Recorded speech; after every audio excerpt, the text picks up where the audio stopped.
2 years ago I made a game called Adrift.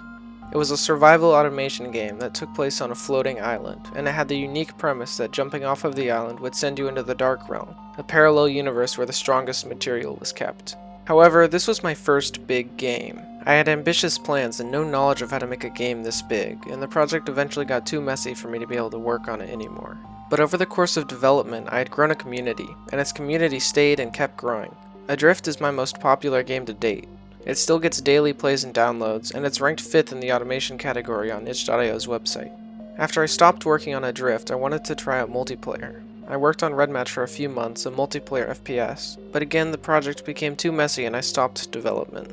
But when you make a multiplayer game for the first time, you realize something. Everything is infinitely more fun when you do it with friends.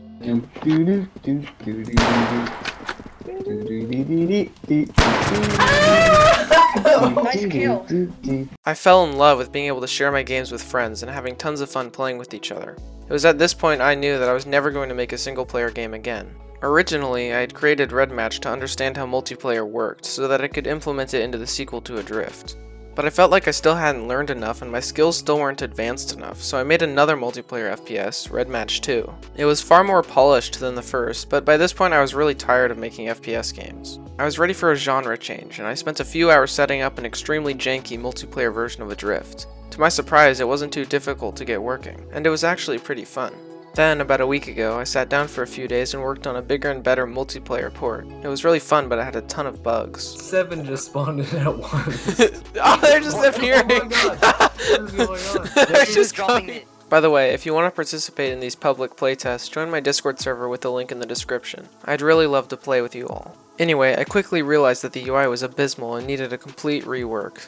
I also really wanted to add features like a chat and a player list. That's what this video series is going to be about, me taking parts of my old game Adrift and bringing them up to date with my current development standards.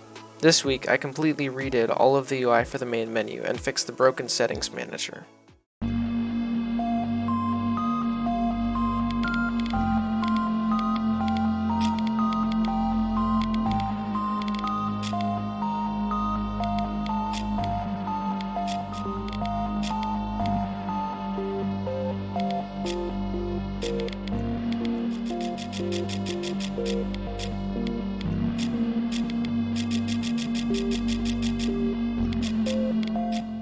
As you can see, it's a pretty big step up from the original UI.